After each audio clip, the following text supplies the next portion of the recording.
Yes,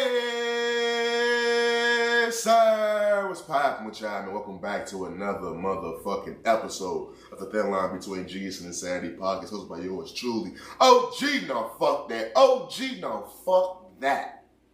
For them hating ass niggas in the back, this here is for them badass bitches with them big old booties. Baby girl, I am the flyest, highest, coolest, smoothest host of them all. OGHatch, who the fuck it is, man. What's poppin' with y'all, man? Hopefully out there looking good, feeling good, staying safe. There's a whole lot of shit going on in the Church Meditation each and every episode. So shout out to everybody around the world that's tapping and joining the conversation, man. I truly appreciate all the love, support, man. Let's keep building empire brick by motherfucking me brick. If you tap in on YouTube at OGHatchTV, man, look, man, ring that bell, my nigga. Subscribe to the channel, leave a comment, all the good shit the YouTubers say. Yeah, do that. If you tap in on DSPs, man, Google Podcasts, Apple Podcasts, Anchor, Spotify, Audio Mac, etc., etc. 5-star that bitch, man. Let's get this motherfucker in the right hands, man. Merch is coming soon. I've been working diligently these last couple motherfucking weeks. I've been coming up with new designs, man, for phase 3. I'm very, very happy with the shit I'm about to drop, man. So make sure y'all keeping out for the lookout for the new merch drop. It's a lot of shit going on behind the motherfucking scenes, man. But episode 213, man. We in phase 3 doing our motherfucking thing. I will be honest with you, this is a very, very motherfucking special day, okay? It is a very special day. Yeah, it's Juneteenth, the slaves free, man. Fuck all that. Bitch, I've been free my whole life. Bitch, it's Ken and Friends Day, okay? Ken and Friends, Ken and Friends, Ken and Friends. I can't wait for this shit. We getting lit tonight, my nigga. We is getting lit tonight. If you don't know what I'm talking about, man, Kendrick Lamar's performing tonight. He's doing the Ken and Friends pop out. It's gonna be him, DJ Mustard, DJ Head. They all doing the big old thing. The concert's supposed to be 3 hours long. It's out there in Inglewood at the Forum. Obviously, nigga, I'm not going. But they're doing us the due diligence of live streaming this shit on Amazon Prime. Nigga, it's up. It's up. Look, man, ever since this whole Drake and Kendrick beef kicked off, like, I've had to go back and listen to all the Kendrick Lamar music that I have in my phone. Now, everybody knows already Kendrick is in my top 5. He's in my top 5. He's the greatest rapper of all time to myself. My favorite is obviously 50 Cent, you know what I'm saying? But when it comes to my greatest rappers of all time, Kendrick Lamar has usurped Lil Wayne probably within the last 5 years or so. And it kind of took place when I was listening to Mona Lisa, and I was like, God damn. When I listened to Mona Lisa, I said, fuck. To hear them on the same song with each other, and don't get it twisted, Wayne did his thing, but for some reason that Kendrick shit just stuck to my ribs, nigga. That shit stuck to me, you know what I'm saying? So I have Kendrick as my greatest rapper of all time. But something about this Drake beef, man, it made me go back, listen to all this shit over, man. I had to be humble, dog. Like, I wasn't truly appreciating what the fuck this nigga was doing, man. Now, granted, I caught a lot of things he was saying. I appreciate it. I valued it. I knew this nigga was special. But when you go back and listen to this shit, all this shit ties a motherfucking me thread to this very motherfucking me moment. Now, granted, do I think 10, 12 years ago, Kendrick was a fucking mastermind writing his lyrics directly at Drake? I don't think so. But this nigga did win a fucking Pulitzer Prize, my nigga. He's a tad bit different. That's just who he is. It feels like everything this nigga has been saying on every song he's ever made has been talking straight to this nigga Drake. It's been amplifying the motherfucking me hype for this very motherfucking me concert. Right now, everybody's looking at this Ken and Friends pop out as the day motherfucking me Drake gets finished. We all on watch for like, what the fuck is he about to do to Drake? I'm hearing rumors about he's shooting a Not Like Us video this week. It's a lot going on, okay? It's a lot fucking going on. We're going to get into the pop-out show a little bit later, man, but it's a lot on the motherfucking me docket, okay? I'm just letting you know, nigga, we up right now. I done called off work. And nigga done called off work to get this motherfucking episode out. Tonight, we locked in. We turned up. We bottles, bitches. Oh, my God. We are in the building. But it is episode 213, man. It's a whole lot showing the motherfucking me docket. I ain't been to stew in a few days, so I want to go ahead and jump right into it, man. You know, I've always been very, very, very open about the things I do in my life on this podcast and on this platform. And that is, giving me the ability to, get things off my chest, not be as angry as I'm accustomed to being, and be a lot looser in life, no diddy. But also, in doing that, I tend to forget the people who do listen to this platform. And a lot of times I can say things and it comes back to my personal life and it be a fucking shitstorm, a headache that I gotta deal with, yada, yada, yada. But I also take pride in expressing the things I express on this platform because it's also a way of myself calling myself out on my own bullshit. A lot of times when we hear other people call us out on shit, we get defensive. You know what I mean? We get very defensive. We start getting judgmental. We start arguing and all types of shit like that. A lot of times when I say things on this platform, it's for me to listen back to it and have that time of reflection and be like, damn, okay, Hatch, you need to shake the fuck up and sharpen the fuck up. You keep making these same mistakes. You gotta be better, my nigga. You ain't doing nothing but getting older. The same way I come on this platform and I talk shit about niggas who's older than me that's still doing juvenile shit, my nigga, I can't be making those same mistakes. It hits different. The reason why I say is because, I made a observation, I should say, about myself and also men in whole, but it was once I had my time period of going through this that I realized that this is a problem. Men, we will fuck down. We will fuck anything in sight, depending on the right setting. There isn't a man that's walking that ain't got some bodies he ain't happy about. I used to be the guy that'd be like, nah, nigga, every bitch I never, had relations with, that done been in my crib, that have seen this dick, that done ate this dick, that I done, fuck, like, she's bad. I can't say that no more. I'm gonna be real with you. I can't say that no more. I then took some trips on the wild side, fellas. You know what I'm saying? How Kobe was averaging 50 for a month. Like, I had them runs where I was just putting up buckets. But as of late, I've had some relations with some women that just don't make no fucking sense to me. I don't know what's going on with me as of late. I'm just a fucking horny motherfucker. Like, I realized that the moment in time where I told myself that I was open to having kids, my nigga, I just been all loosey-goosey with the motherfucking dick. Like, it's been crazy. It's been crazy. It's been fucking, like, I've done things with some women that when I'm done, I had to, like, that's how I even ended up in my stalker situation. Bro, that bitch wasn't, there's nothing about her that resembled anything I've ever been attracted to in my fucking life. I wouldn't even watch that type of porn. Like, I wouldn't even do that. Till this day, I don't know how my dick got hard. I don't even know. I was just there in the moment, like, oh shit, some pussy, oh, gotta have it. Like, that's what I was on. And it's disturbing because, nigga, I'm damn near 30 years old.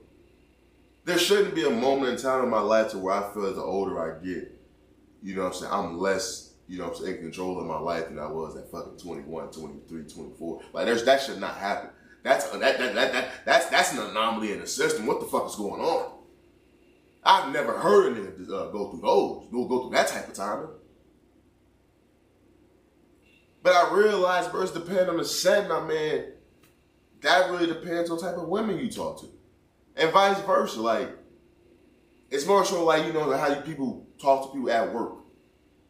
Every job I've ever been at, for a long period of time, I've had relations with a woman at that site. That's not something I'm bragging on or nothing like that. It's the same way when we talk about women in the industry. You know what I'm saying? How they always fucking some rappers. How it's some women who date basketball players. She's an athlete. She's always fucking on athletes. It's the setting you're in. It's the environment you're in. But depending on that setting and that environment, nigga, you're picking to the litter. It is what it is. It is what the fuck it is. And it's so mind-blowing to me because I can have women in my life that's drop dead gorgeous, beautiful, got shit going. But at the same time, I got women in my life that's mid, ain't got shit going, ain't doing shit, ain't did shit ever, ain't never been nowhere. Like, I don't know how I have these different sides of the spectrum in my love life. It's the wildest shit in my fucking life. And I'm not taking direct shots at anyone. But if the shoe fits, then, I mean, you might want to throw them dirty motherfuckers away. I'm just saying. I'm just saying. And it's wild to me, you know what I'm saying? Because it's just a moment of reflection. Because it's just, I think I always hear about, you know, niggas always saying, or women even saying, like, the dude, they get pregnant by the dude that they can't stand. Or dudes always saying they ugliest, you know what I'm saying, piece of work pregnant. I always heard these stories. And for the most part of my life, I never experienced that because I was always very careful. I think that's why my mind is so blown with this shit. I think people that know me personally understand what I'm saying because I've always been careful about the women I had sex with. I've always been careful about, you know, the people I brought around me. And it's like as of late, you know, as I try to do this whole change my mentality, change my perspective, get more outside, you know, be around people more. As I try to integrate myself into these situations, dog, I find myself doing things that, nigga, me 5 years ago would scoff at. I'm in rooms with bitches that don't make sense. It literally don't make sense. And it's one of those things you gotta learn from your motherfucking mistakes. Because if you don't learn from it, you can't keep calling that shit a motherfucking mistake. Nigga, that's just what you into. Them the type of bitches you into, buddy. But that's how I feel about that. It's been a wild couple of months, man. An eventful motherfucking year, I'll say that. But I do want to move on. You know, every day, man, I get reminded that, you know, as a youth, my life just wasn't lit. I had no motion. I had zero motherfucking emotion, buddy. I came across this article. It was about these teachers, these two high school teachers who had to quit after offering foursomes on a school trip to a teen student, and they sent him some racy motherfucking pictures. You know, in 2024, the appearance of a high school teacher is totally different from what it was back in 2013. When I was in high school, when I graduated high school in 2013, my high school teachers was not attractive. My high school teachers wasn't shit. I had fat ass white teachers. I'm talking not just overweight teachers. I'm talking fat, like they couldn't wear like slacks and shit. All they wore was those elastic ass jogging pants every day. I had those type of teachers. Y'all remember Miss James, nigga? I had those type of teachers. The black teachers I had, they was all like elderly grandma figures. They wasn't coming in there wearing shit that was showing curves. None of my teachers had ass. Now I take that back. It was this one white teacher named Miss D-Wall. Miss D-Wall, if you're out there, was cracking. We was in that motherfucker with that ass every motherfucking day. She knew it too. If there was one teacher ever in my life, I felt like I could probably, you know what I'm saying, smash. It was Miss D-Wall. I ain't gonna lie to you. I felt like, you know those teachers you can just tell ain't probably getting that much attention at home. That was probably Miss D-Wall. I can probably be wrong about this shit, but hey, Miss D-Wall, I'm a grown-ass man now. But it just reminds me, I didn't have no fucking motion when I was a kid. I be hearing all these stories motherfuckers was doing in high school. Nigga, I was lame. Everybody reflects on me and they think I was so cool. They tell me I was the popular kid. Everybody liked me. Cool, true. Everybody did fuck with me. But as far as going to parties, driving, I didn't have none of that shit. I wasn't even fucking like that in high school. I didn't even lose my virginity until the night I graduated high school. I was getting head and shit before that, but I didn't insert my penis willingly, consentingly into a woman until my night of graduation. I didn't think of my life as lit. When I hear stories like this, a high school teacher, you got high school teachers offering foursomes to a nigga. They offered you a foursome, not you telling me you cracked one of the teachers. That in itself is mind-blowing. That in itself make you be like, okay, this nigga, he got the motherfucking juice now. Not even a threesome. A fucking foursome, my nigga? You man tell me you got 3 teachers trying to pounce on that dick? 3? That's different. That's a different caliber of nigga. I don't give a fuck. We can get to the sick shit later. But at this moment in time, we gotta salute this young nigga for being a nigga that 3 grown-ass women looked at him and said, let me get that ass. That's different. That's different. I didn't have that going on. I'm seeing these teachers nowadays, bro, and I'm surprised we don't hear more and more about teachers having relationships with these kids. I'm surprised. I'm not advocating. Of course, we know this shit is sick. Teachers nowadays are much younger. I know bitches who is 22 years old who are straight teachers. Now, let me repeat that. I know a 22-year-old who's a teacher at like middle school or some shit. Like, nobody, teachers are getting younger and fucking younger nowadays. They getting younger and younger. They all making fucking get ready with me. You know what I'm saying? TikTok videos. You got the motherfucking male teachers and shit. These niggas in there, they get their fucking hair fucking retwisted and everybody's the female students. It's a sick motherfucking thing going on in the schooling system right now. But when you reflect on what it was like for us in school, it wasn't like that. It was only one nigga. I'm gonna go ahead and say it. In my high school, we did know of or hear of rumors of certain girls on the track team getting their ass pounded in by the motherfucking coaches. That was a rumor that was going on for a few years up at my high school. That was a rumor. And when I talked to some of the track stars and shit, or track players from back then, they kind of hint at, yeah, they heard some even more serious shit. So you hear certain things, but when you hear motherfucking foursomes being offered to motherfuckers, it's like, well, hold the fuck on. What was wrong with me? Was I not attractive enough for motherfucking Miss D-Wall to want to get some fucking young dick? Bitch, I got energy for days. I'm on the football team. Come and get some. But it reminds you, bro, you just didn't have no motion. The shit is nuts. The shit is sick. The shit is sick because, all jokes aside, the storyline on this, the punishment on this story is nowhere near as where it should be. I had my fun with it, but it comes out that these teachers were forced to quit after these information became public. Not that they got arrested, not that they fucking are facing charges, none of that shit. They were able to quit their job. Fuck are you quitting for? Bitch, you're fired. I need a good old Vince McMahon, you're fired. I need one of those motherfuckers.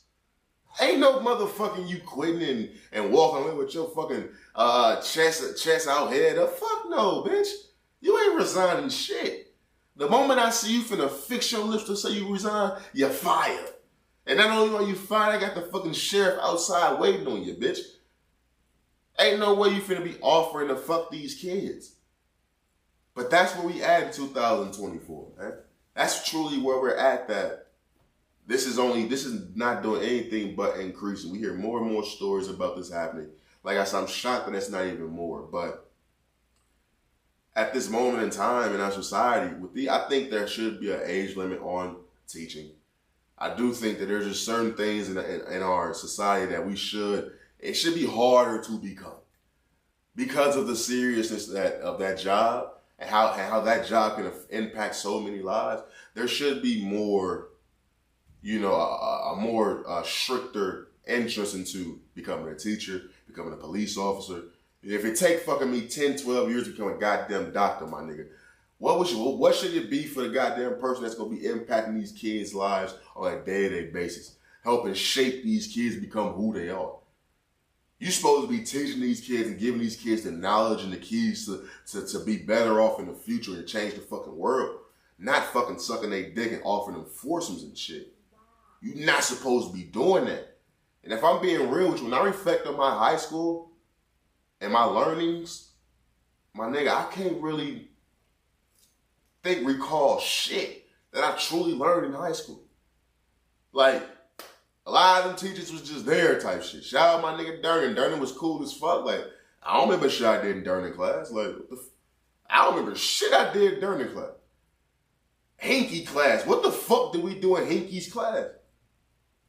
I can't even remember no papers I wrote in high school. I can't remember none of that shit. So it's like we have to be better at the people we place in these kids' lives, man.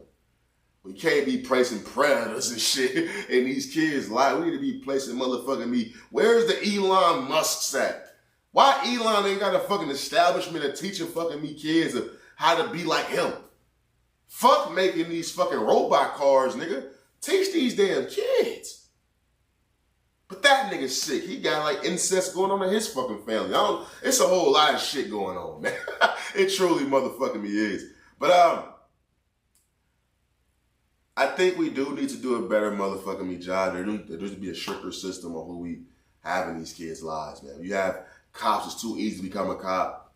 It's too easy to become a motherfucking me teacher. These are jobs that impact millions of lives. Millions of lives. Shape the fucking future. We have to be more careful about the people we place in these motherfucking positions that we truly motherfucking do. But moving on, man. You know, I've had plenty of takes about gay people, trans people. I've had plenty of hot takes. And I always felt that I was very respectful. Although I don't understand why niggas is trans, I've always felt I was very respectful. Me saying I don't understand it isn't me saying that you can't be trans. I don't understand why motherfuckers think Kevin Durant is as good as he is. I don't think the nigga can't be who he is. Or motherfuckers can't think that he's great. You can be who you are. I don't understand it. You can't tell me you think you was born in the wrong motherfucking body and I'm not supposed to let you like you not fucking crazy. I'm sorry. I'm supposed to think you fucking crazy. If anybody, you, if anybody in the fucking world, it's going to be you, buddy. But that's why I say the conversation needs to be had. But as time goes on, man, I see more examples of them doing some questionable shit. I don't think that conversation truly needs to be fucking had anymore. I came across this video, and it was out there in LA City. They were taking down U-turn traffic signs in Silver Lake, California, because the signs are anti-LGBTQ. Wow. Let me repeat that. They took down some fucking U-turn traffic signal signs because that's an anti-LGBTQ sign. My nigga.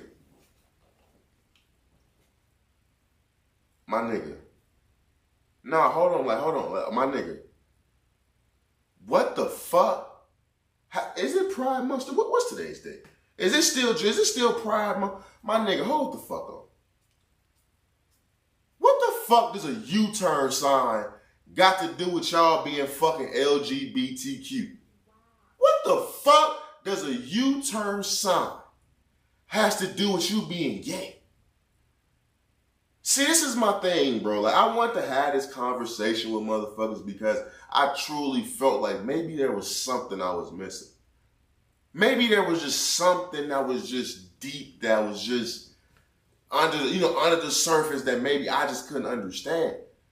The more I have conversation with other people, and they say the gay people that they know, the trans people that they know, they all have one thing in common. Something happened to them when they were younger. None of this, they were born a certain way shit. It was none of that bullshit. Something happened. And their comfort is it went that way. And that's totally fine. That's totally fine. You had a traumatic experience that led you down this path. You're embracing it. This is your way of embracing it. You're trying to find your new leash on life. I can accept that, my nigga. But the moment I start seeing y'all adopting, y'all just adopting shit to make that the op, that's when I'm out the fucking game. What the fuck does a U-turn sign have to do with you being fucking gay? What the fuck does a U-turn sign have to do with you being fucking transgender, my nigga? What the fuck does a U-turn? I've never heard of this shit.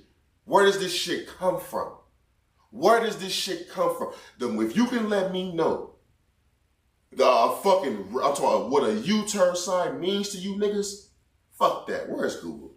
Fuck that. I'm sorry. This is live on air, bro. I'm sorry. I'm just sick and tired of these niggas, man. I'm sick and tired. And I got gay people I'm cool with. I work with some. They cool as fuck. Ain't never been no issue. Never going to be an issue. I fuck with them. They cool people. I can talk to them, have normal conversations about any fucking thing. We never have to talk about no bullshit. To be quite honest with you, there's a gay dude I work with. Shout out my nigga, right? He's a cool dude. He tells me about this fucking, him having problems with his fucking boyfriend. The shit didn't make me, you know what I'm saying, make me feel icky at all. I didn't feel weirded out at all. It was like a normal fucking conversation. I have no problems with gay people. I have no problems with the shit. But the moment you just start saying, oh, this is odd, this is offensive, my nigga, you gotta slow your fucking horses. What the fuck does a U-turn signal sign have to do with you fucking being gay? Make it make sense. I hate attention-seeking motherfuckers. You want equality, motherfucker? Cool. Shut the fuck up and dribble like the rest of us. You just making fake beef, fake noise, fake outrage. I'm seeing motherfuckers cheering and clapping about somebody taking a fucking U-turn sign down. Cause that motherfucker was that treacherous to you? What the fuck? What the fuck? Come on, dog. We gotta stop the fucking foolishness, man. It's getting out of fucking hand at this point. It truly motherfucking is, man. It truly motherfucking is. Like, this shit is fucking ridiculous, cuz. We got the news clip. Let's play the fucking video, bro.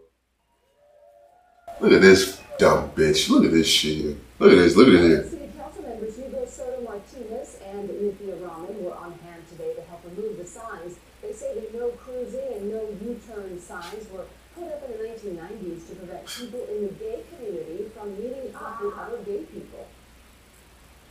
I was also surprised that these U-turn signs. This nigga hey, hold on, cuz. This nigga name is maybe a girl. You can't make this shit up. This nigga name is maybe. His middle initial is A. His last name is fucking girl. He spelt his name M-A-E-B-E. Maybe a fucking girl.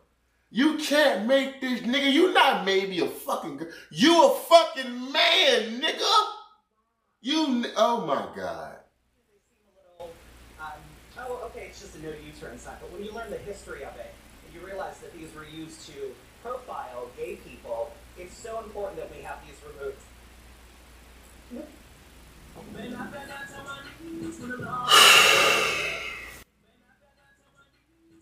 Gang, I ain't gonna lie to y'all, man. We live in a sick-ass fucking world, man. It's a cancer in this world, man. It's a cancer in this world, man. It's a cancer in this fucking world, B. This nigga name was maybe a girl. You telling me when we learn the history of a fucking no U-turn sign, fuck nigga, where's that documentation? No, fuck that. Where's the fucking proof that you got, nigga? That a no U-turn sign was made not for us to not fucking make U-turns, but it was made to keep you motherfuckers away from being gay. Are you serious? Are you serious? They took down the damn no cruising signs because they said that was offensive to fucking gay people. Bitch, you can't cruise. Speed your ass up. What the fuck? All my life, dog, it was always about either you was gay or straight. When niggas was trying to say they wasn't gay, they would say, my fit straight as fuck. Ain't no crooked and zigzags in my line. I'm straight as fuck. That's all I knew of growing up. That's all we referred to as that gay shit as. Oh, that nigga, he a little crooked, he a little, you know what I'm saying? We straight, he a little off type shit. Off the tilter type shit. But you mean to tell me a no U-turn sign was made for the gays? A no cruising sign was made for the gays. You gotta stop the bullshit. There's a cancer in this world, man. There's a lot of sick ass shit going on. I'm looking around, man. I'm gonna be real with you. I'm looking around. I just seen they released the news about, men from the ages of 18 to 26 is automatically getting entered into the motherfucking draft. You heard Cardi B say, man, these niggas is TikTokers now. These niggas is patting their hips and shit. These niggas ain't just TikTokers, Cardi. These niggas is maybe a girls. These niggas is gay now. These niggas is straight gay now. And like I said, there's nothing wrong with being gay. I have nothing wrong with the gay people that's just gay and you just gay. But it's these motherfuckers that make everything a op, that make everything about them. I don't like people like that. I don't like straight people like that. I don't like attention-seeking motherfuckers. There's no way in fucking hell you finna tell me that these fucking street signs, that don't got shit to do with gender or people. These signs don't got shit to do with people. You telling me these signs here, these signs are about fucking operating motor vehicles. You telling me these signs right here got you up and all this motherfucking meat. Y'all all in this tizzy. This got you down in your core. I hate motherfuckers like this. Because when I'm looking around, I see what the other countries is doing. You got Russia. They just now officially named us an enemy. You got motherfuckers doing nuclear bomb sites not that far away from our territories. You got motherfuckers positioning themselves out here in the world. You got China and shit buying up everything in fucking Africa. They buying up everything over here. We in debt to China. It's a lot of shit that's going on. Or maybe I'm just now becoming privy to it because I'm an adult. Maybe this shit was going on when I was a kid. Maybe the balances of power were always seeming to fucking shift. But we just was being blinded from the shit. Now in social media, we see Joe Biden's a sleepy motherfucker. Other countries looking at that nigga like at any moment in time, that nigga's gonna drop dead. At any moment in time, we all in America, we look at Joe Biden like, is he a clone? We don't even know if that's really him. It's a lot of weird shit going on in the world, and the conversation in America is always about this gay shit. It's always about this gay shit. Motherfuckers want rights. Motherfuckers say, no, y'all don't deserve rights. Motherfuckers want to use the same bathroom. Like, this what we talking about? This what the fuck we talking about? All we doing is talking about this gay shit and then sending all this goddamn money off to all these other countries so they can fight the wars. Whole time, we the motherfuckers getting bombarded with all this goddamn prices and shit going up. This shit is ridiculous, dog. I'm tired of this shit. These motherfuckers is you know what? It's even fucked up when you have these conversations that a nigga like me feels the need to keep saying, I have no problem with gay people. I tell you time and time again, there's someone that's directly in my life that's gay. That's been in an open relationship with the fucking woman for nigga damn near 15 years now. I've been around this shit my whole life, dog. My whole life. And I've never heard these conversations. I've never heard them being offended at fucking U-turn signs. I never heard them being offended at no cruising signs. I never heard these things. I never heard these things. And it blows my mind because, you know, in this world, man, it's always about men overtaking shit. Men being a voice. Men taking the voice away from fucking women. When you look at this motherfucker that's called maybe a girl, that's a fucking man. I never heard these motherfucking me quote unquote offensive ass things from the gay women. I never heard this shit before. You hear all this crazy, stupid bullshit when it's a fucking man trying to convert over to that shit, and now he trying to be the fucking voice of this shit, and he taking the attention away from the real fucking problems. Maybe a fucking girl. Of course you gonna be the stupid motherfucker offended by a goddamn no U-turn sign. You wanna know why, motherfucker? You really wanna know why, you stupid motherfucker? Zoom in on my goddamn face. Cause you're fucking crazy. You got mental problems, nigga. You ain't born in a fucking wrong body. Maybe a fucking girl. You sick, bitch. I'm tired of this shit. I'm tired of this shit. I'm not holding back on these motherfuckers no more. You just want attention. You just doing shit now. Go fight a real fucking problem. You looking at shit like this like it's a fucking victory. You look fucking stupid. Shit like this makes motherfuckers look at your society and your community as a fucking joke. How do you expect people to take you fucking serious when that's the fight you fight? That's the fucking fight you fighting right there. You ain't doing shit to make, you know what I'm saying, these quote unquote gay kids and transgender kids and, you know what I'm saying, you ain't doing shit to make them feel more comfortable. You ain't doing shit to make them feel more accepted in schools and on social media and shit. You ain't doing shit to do that. You taking down fucking street signs that got something to do with fucking cars.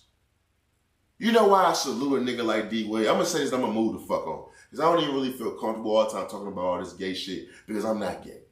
And a lot of times I could be aggressive, you know, in the way I talk. I can say things that strike humor when I'm being dead ass serious. And when you're doing that, that can offend certain people. And I'm not really trying to offend nobody but them fuck niggas like maybe a girl. You know why I salute a nigga like D-Wade, B? As many jokes you can get off about D-Wade, about him being, you know, in the closet, living through his child and stuff like that. What the fuck ever, okay? He's a proud fucking father. I seen a few weeks ago, maybe a month or two ago, D-Wade and his daughter, they released a fucking like social media, like a website, a blog spot, a website for, you know, kids in that community to be amongst each other. You know what I mean? To not face any division, to not face any discrimination, to be in a place where they feel welcome. You know, I can say everything I want to say about D-Wade, and if I tell you anything about D-Wade, if you talk to me about D-Wade within the last 5 years, I won't tell you shit about what he did on the basketball court. Fuck the basketball court. What he's doing as a father, that shit right there, I salute that. Because at a certain point in time, you have to accept your kids for who the fuck they are. Fuck ups, successful, gay, straight, skinny, fat. You gotta accept them for who they are. Smart, stupid. They're your fucking kids, right? And to see an example of a nigga accepting his kids for who they are and going to the forefront with them, I gotta salute that. Because the only thing that truly matters is how that relationship is between those two. That's the shit I like to see.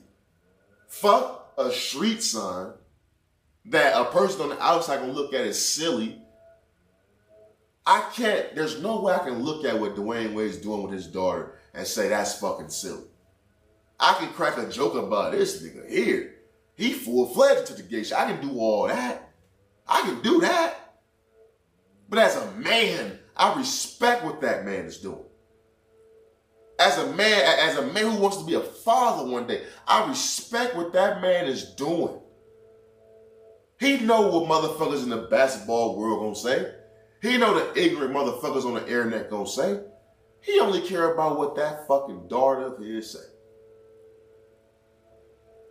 You gotta salute that shit. There's no way I can look at that shit and poo-poo that shit. That's major. That's impacting millions of lives. But you want to take down a fucking street sign and say, if we know the history, tell me the history, bitch ass nigga. Get it off your chest, Mr. Girl. Man, goofy ass nigga. Goofy ass fucking nigga, man. But moving on, man. You know, I have a question I want to ask all the friends of the show. My question is shit really tragic if you didn't learn from it? You know, we all go through things in life to where it's like, you know, super stressful. We feel like the world is ending. You know, so it can be a death in the family. It can be you lost your job. It can be a compound of things. It can be all that shit. You have babies on the way. You just lost your job. You got twins on the way. It can be a whole bunch of shit. It can be a multitude of things. There's many things that go through, that put us through a tragic state of mind. To where we like, damn, we can't bounce back from this, or there's no way we can bounce back. We've all been through things that just threw our mind for a fucking loop. And a lot of times when we go through those situations, we think the world is over. We think the world is over. It's done. There's no way we can bounce back from that shit. But 10 times out of 10, we always get through the shit. But a lot of times when you get through that shit, the important thing is to actually learn from it. So that's why I posed the question, is it really tragic if you didn't learn from it? Because there was nothing for you to learn from, then 9 times out of 10, you probably didn't lose nothing. What was the risk and what was the actual reward of this situation? Because there has to be something that you learn from this situation to not put yourself back in that. You know, all my life, I've always been attracted to things that I shouldn't have. And I'm not alone in that thought process. When you know you shouldn't have it, for some reason you want it a little bit more. It don't matter what it is. And for my case, you know what I'm saying, I've always, in my adulthood, I've had many situations with women who were, let's just say for this conversation, that were with someone else. You know? I've always had those dealings, and I've always tried to stay away, but man, at a certain point in time, when she's throwing that pussy. And I come on this platform, I say, yo, I gotta stop talking to women who are married. I gotta stop doing this. Because my fear was always being with the woman that was married, even if she was separated from that person. And I've had like 4 or 5 women in my life that's been in this situation.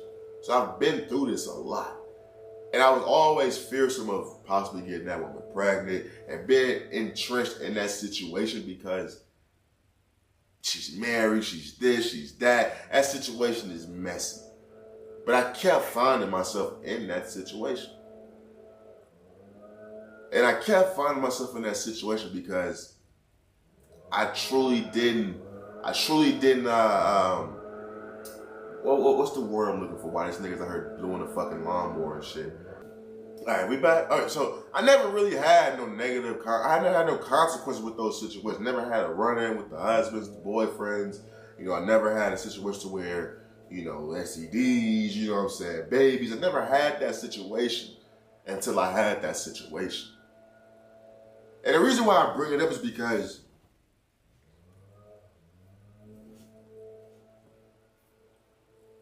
I'm somebody who can consider myself very lucky in the situation that I was just in. I have friends of mine who, you know, have kids with women who are married and shit like that. And they always tell me, yo, my nigga, avoid this. Do not go through this. Please, I'm telling you, my nigga. Learn from my mistakes type shit. And, of course, a nigga like me, I'm like, nigga, I'm too player for that shit. I can never get caught up in no shit like that. I do the whole cocky shit that every nigga does when they homeboy in a situation and they not in it. We gotta talk a little shit, you know what I'm saying? Nigga, I'm Teflon with this shit. And I truly felt like I was Teflon because I always moved a certain way. And as of late, I got too lackadaisical, like I said earlier in the pod. I got lackadaisical with the shit. The dick was just getting dropped off willy-nilly. I came on this podcast and I talked about, you know what I'm saying, yo, I may be having a kid coming to this motherfucking world. I can openly say on this platform right now that is not the case anymore. That situation did not materialize into me having a kid. It was a very, very sketchy situation. It was a very scary situation. But it was a situation that I very much learned from because this life shit, my life, I've been playing with it, my nigga. And you know, I can always sit back and reflect on the things that I've done in my life and the moments that I've had in my life. And that shit's be cool, but in all honesty, I'm nowhere near where I want to be. This show is nowhere near where I want it to be. I am nowhere near the man that I want to be in my life. Nowhere near. And when you sit back and I reflect on how I've been moving as of late, my nigga, I ain't been moving like I want to be the best podcaster in the world. I ain't been moving like I want to be a motherfucking millionaire. I ain't been moving like that. I've been moving like I want to be a fucking bachelor. Like I want to be the nigga with the most hoes. I've been moving like that for a little minute now. I can openly and say that. I just been moving wicked. And that's never been my, you know what I'm saying, my flow. And that's cool, you know what I'm saying? Bitches is bitches, women is women. I love them. I love the attention. That's cool and that's great. But the moment that the eye dropped off the ball and me want to become the man I want to be, there's a problem. And it didn't take me, you know, until me running into this situation that I realized, yo, my nigga, what are you truly doing? What is the end goal here? What is the end goal? Is the end goal just to be doing the same shit, being stacked in that position, and then having to fucking take steps back because what you bringing a life into the world? And not just you bringing life into the world, you bringing that baggage from that other situation into your fucking life. Nigga, you already got you fucking crazy. You got mental health problems. You already bipolar. You already got mood swings and all that bullshit. What the fuck is it going to be when you add all those other things into your life? But when you moving and grooving, you slipping and sliding, you being wet and wild with these hoes, you ain't thinking about that shit. And this ain't a message saying to myself, no, nigga, don't have fun, don't have intercourse, don't have relations with women. It's, my nigga, slow it down. I'm getting up in age to where, man, that shit ain't even cool like that. The troubles I've been having these last couple months, stalkers, you know what I'm saying, possibly bringing babies into the world, that ain't some shit I'm really trying to take on in my life right now. Like, that shit, I ain't really trying to do that. I'm trying to enter a much more serious phase in my life. And that was the chatter, the rhetoric that I was spewing, you know, over these airways, but in real life, I wasn't moving like that. So as I went through this situation saying, damn, I may be bringing a child into this world, I'm having to have these conversations with my mom, you know what I'm saying? My mom's in the hospital and shit. You know, my mom down there, she thought she had a stroke, all types of shit. I'm in the hospital with my mom. I gotta talk to my mom about this shit. I may be bringing a fucking child to this world. My fucking mom's in the hospital. My mental is fucked. You know what I'm saying? Like, my mental was all over the place in a very tragic situation. But that's why I asked you the question, is the shit tragic if you don't learn from it? I'm learning from that shit, bro. I totally changed my view on a lot of shit. I'm moving totally different. I ain't motherfuckers reaching out to me. I know what they want. We ain't on that, shorty. I gotta move a little way for a little minute. Holla at me on my birthday type shit. You may get lucky. But right now, I gotta take it easy, man, because I've been playing. Fuck playing with anybody else, playing with their feelings, playing with their emotions. I've been playing with my goddamn self. I've been playing myself out here, dog. I'm supposed to be, you know what I'm saying? My goals are supposed to be getting checked off the goddamn me paper. I've been playing my goddamn me self, trying to be the motherfucking me, you know what I'm saying? The Mac of the motherfucking me, a Mac of AZ type shit. That ain't what I'm on, man. And, you know, you gotta learn from your motherfucking me mistakes. And that's what this shit is all the motherfucking me about. But, you know, free game to anybody out there. If you going through some shit, and this is some groundbreaking shit, some shit that's rocking your motherfucking life, shaking your shit up, man, you gotta find the lessons in it. You gotta find the lessons in that and learn from that shit, because the more you keep repeating that shit, putting yourself through that, it ain't mistakes no more, my nigga. That's just what you into. That's the type of motherfucker you is. You gotta learn from your goddamn mistakes, man. Learn from others' mistakes. I've always been that person to learn from others' mistakes, and as of late, I haven't even been able to learn from my goddamn own mistakes. So it's been a very motherfucking tricky, very tricky few months, very tricky year for your boy, to be honest with you.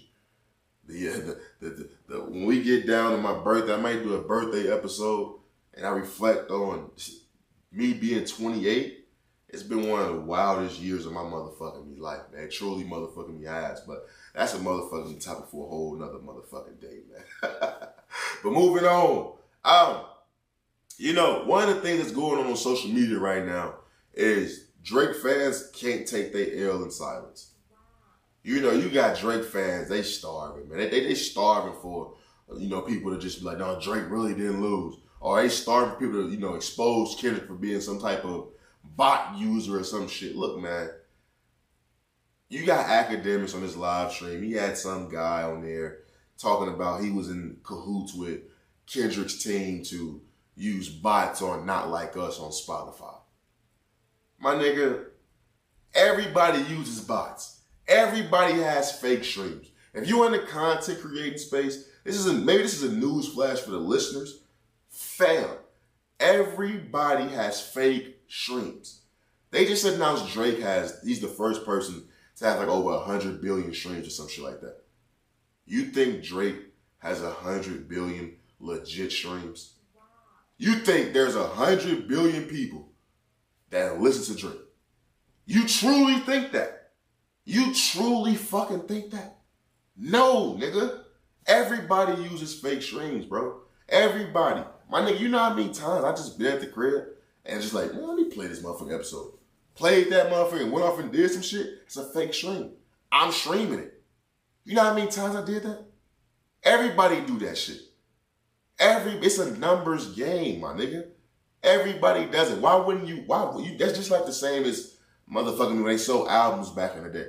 When you see artists going to the store and buying their own fucking album, it's a video of Drake and J. Cole on YouTube right now when they went to like Best Buy or some shit and they was buying each other's albums.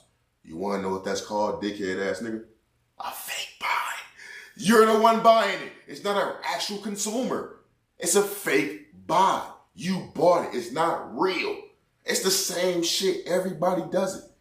You're not about to sit here and make me feel like, oh shit, Kendrick not popping because he used some bots. My nigga, I've streamed Not Like Us 1,000,000 times by my damn self. There's a video circulating right now of fucking Chris Brown in the club.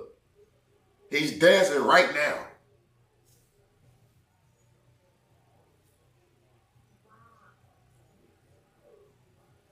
That's Chris Brown, bro.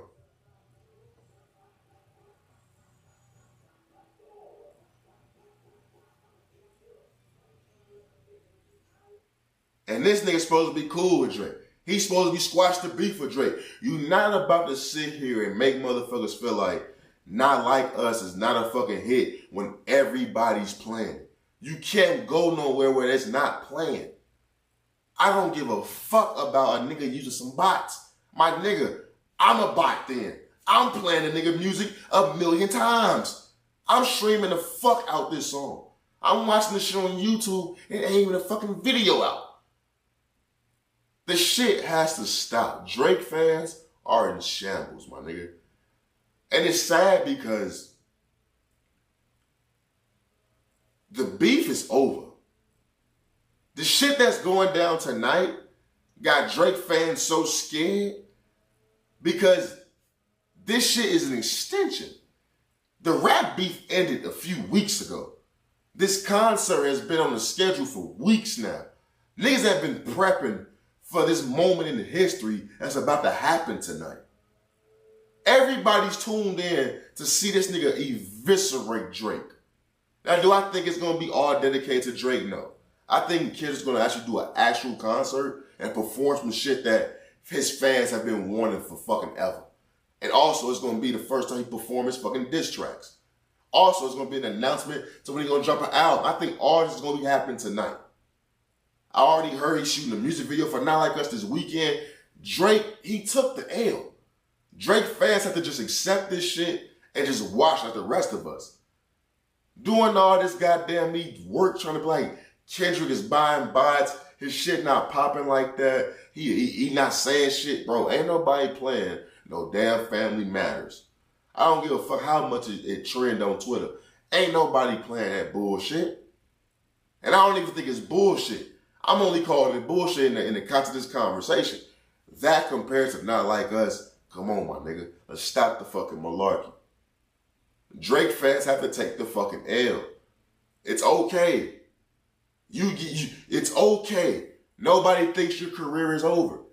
Nobody thinks Drake can't come back singing some goddamn you know what I'm saying, some Chromes or some Afro beat shit. Nobody thinks that's not impossible. But it further lends the point of him losing the goddamn battle when every goddamn day Drake fans are trying to fucking come up with reasons why he didn't lose the goddamn battle. It's over, my nigga. Ken and Friends is about to be a fucking movie, my nigga. It truly motherfucking is. Man, that shit finna be so motherfucking epic, man. Like I said, Mustard finna do his motherfucking me thing. You already know he gonna bring out Roddy Ricch. He gonna bring out fucking J-Rock. He gonna bring out Schoolboy Q. He has to bring out motherfucking me. He has to bring out Black Hip. He has to bring out Black Hip. He do a reunion on that shit. This is finna be a moment. All I expect is motherfucking greatness, man. I truly motherfucking me do. I just checked the motherfucking me time. It said it come on at 4 p.m. Mountain Standard Time. Nigga, out here in Arizona, that's at 3. Nigga, it's already 1. This shit about to go up. So you know I'm finna hurry up and get this shit out so I can get this motherfucking me show going. But you know, I came across this clip. And it's one of these old clips you always see at these festivals and shit. Every time it's a festival season, you see this clip circulating. And it always make you like think about, damn, like music was just revered totally different than it was back in the day. You always see the clips of Michael Jackson at his concerts and women passing out fainting and shit like that. That stuff just will never happen in today's day and age. This Drake and Kendrick beef, how everybody has all eyes on this, how everybody wants to watch this concert tonight. It kind of is like, damn, what if this was a festival like that when there was 50, 100,000 people able to be there? What would that look like in this moment in time? Now when you got everybody watching at home and everybody's gonna be in the moment on social media, on the internet, but it's not the same as what it was back then.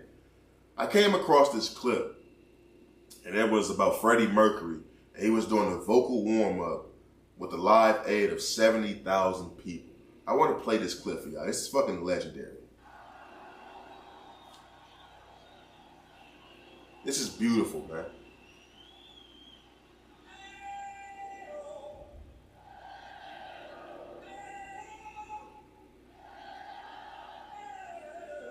This is beautiful, dog.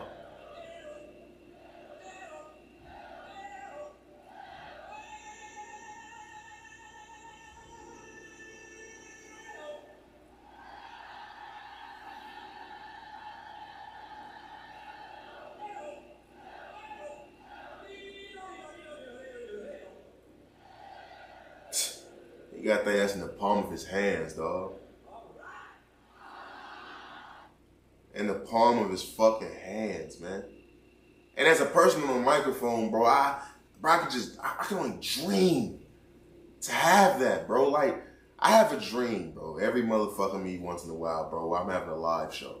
And having a live show in front of like everybody back home, all my niggas from back home. And we in this fucking like amphitheater type thing, man. We doing a live fucking show of the podcast. And I'm just taking it every moment. And it always ends at the very same scene in the dream. Every fucking time, it ends at the very same scene. Right before we finna fucking record. You know what I'm saying? I do the whole intro and shit like that. Everybody does it with me. And I always wake the fuck up. I don't know why. I just can't wait till I see the rest of the motherfucking me scene play out. But I can only imagine having that many people in the palm of your hands, dog. Them people were there for you. Them people are in tune with you. Whatever you want, they got you. I can only imagine, my nigga. Like that shit Freddie Mercury did, dog. I can't see nobody doing no shit like that. The closest we'll probably get is Taylor Swift. Yeah, you probably get Beyonce too, but Taylor Swift, for sure. She has the fans. Beyonce do too, so, you know, but them probably the only two artists I can see that happening for today. Some shit like this with Kendrick Lamar going down today, I'm just trying to imagine Kendrick in a setting like what Freddie Mercury was in, if he do his kids and friend like that. Cause he do have to Forum. It's gonna be a nice little, you know what I'm saying, 20,000. You know, probably 20,000 that motherfucker tonight. But imagine if he was doing that shit in front of 70,000 people. Imagine that scenario, how this shit will all play out then. Like I don't know, man. I can only imagine what it's like. As a content creator, I could just keep my head down and keep working and hope to one day get to that moment in time. But that's a beautiful thing to see every time I see that video circulate, because it's the dream that we all want. It's what we all want when we get on this shit. We all get behind the microphone. We all turn these cameras on. We want to be accepted by the masses. A lot of us want to be accepted, you know what I'm saying, being ourselves. But there's a lot of us that want to be accepted by any means necessary. But the same is the same. We both want to be accepted. And that video gets me every motherfucking time, man. It truly does. But moving on before we get the fuck out of here, man. I came across this article about Iman Shumpert wanting to lower his child support from $8,000 a month due to Teyana Taylor making double his wages. And it's I'm seeing a lot of people calling him a bum ass nigga, saying he ain't shit. And I gotta be real with y'all. I didn't know the system worked like that. I thought the system went off who made the most money. I get she may have the custody and all that shit, but baby, if you make more money than me, how the fuck am I paying $8,000 in child support? You make more money than me. Bitch, you should be paying me. Like, I thought that's how that shit went. I thought that's how that went. You make more money. Why the fuck am I paying an absorbent amount of fucking money a month? Now, granted, I do think they have at least 2 or 3 kids together. Do I think $8,000 is still a lot of fucking money? Absolutely. Especially when Teyana Taylor makes double what he makes. You not struggling for no fucking money. $8,000 for 3 kids is a lot, dog. What the fuck are these kids doing? That's more than full-time. That's more than 2 full-time jobs. That's 2 full-time jobs for 3 kids. Bitch, what are you truly doing? What are you spending that money on when you also make double what he makes? There's a good chance you're not even seeing his money go into your bank account because you have double of what he makes. This kid shit, man, it gets tricky, man. It gets very, very motherfucking tricky. I told myself I would never talk shit about no dude in his situation with his baby mama ever again. The little couple of weeks I had to go through some shit like this, where somebody felt that they had some power over you. It's challenging. It's challenging for a man's ego. It's challenging for a man to want to be around that.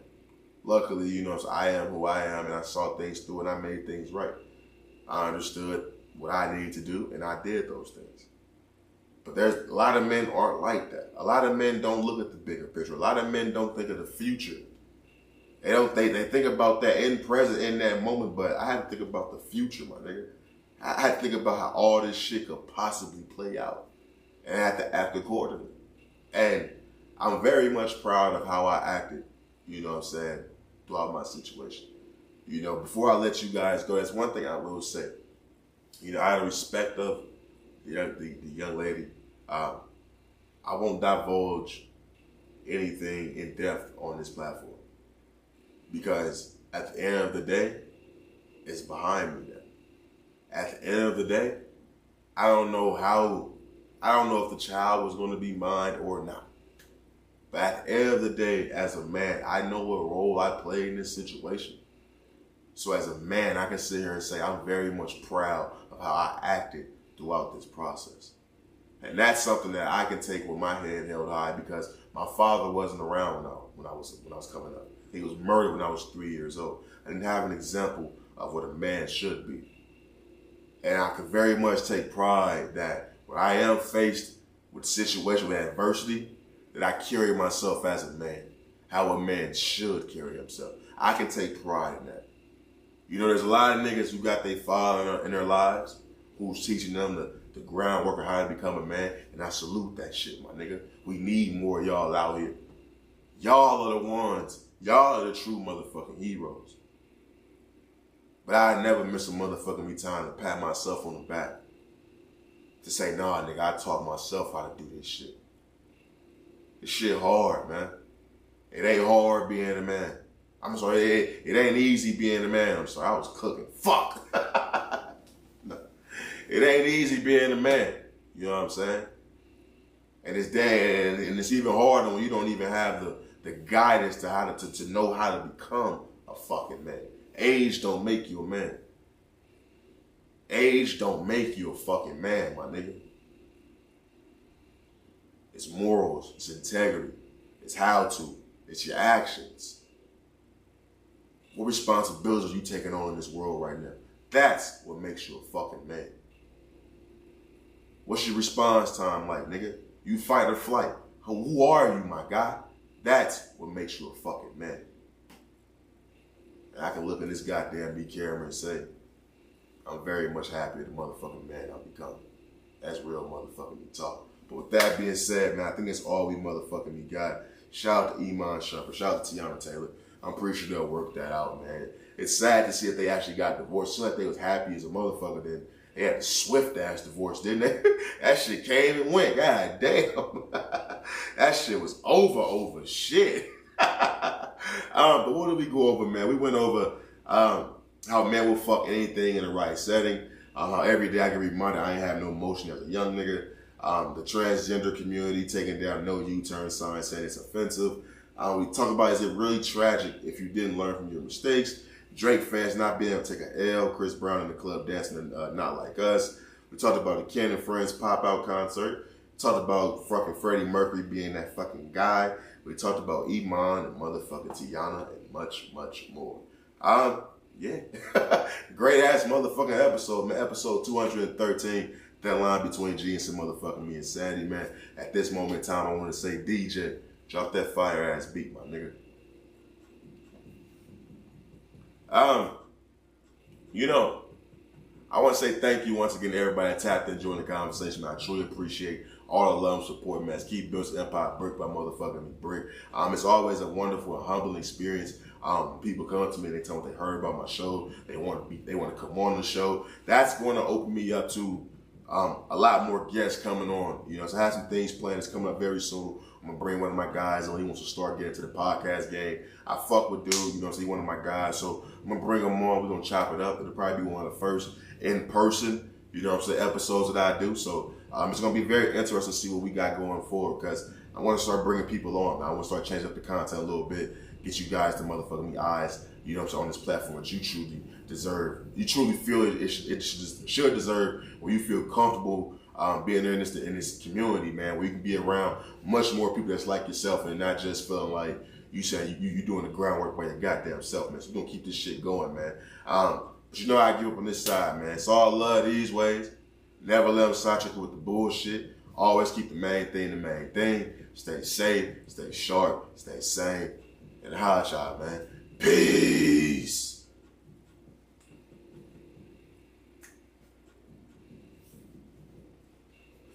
I ain't gonna lie, man. Episode 200 and motherfucking me 13 was a motherfucking movie, man. We finna get the fuck out the motherfucking me, yo. Get shit ready for the Ken and Friends pop-out concert. Look, man. No matter what side of beef you on, Drake, Kendrick, or if you just here for good music, like some of us are. I'm a Kendrick fan. I like some of the Drake bops. I was just here for the good music. And on both sides, I was presented with good music. But that's not gonna stop me from understanding when a nigga is capitalizing on the moment and when a nigga is taking another step up into a higher level of legendary status. And that's what we witnessing right now. Say what you want about Kendrick, say if you like his music or not, fuck that. Do yourself a favor. If you have Amazon Prime, tap into the motherfucking show, man. Don't miss out on this moment because you a hating ass nigga. Don't be that guy. Please. Don't be that guy. But as always, man, I holla at y'all and I holla at y'all. I love y'all. Y'all keep a nigga safety up. Y'all keep a nigga sane. Y'all keep a nigga safe, you know what I'm saying? I don't know. But as always, man, you know I give it up now. I love y'all. Y'all keep a nigga sane. And I holla at y'all and I holla at y'all. Peace.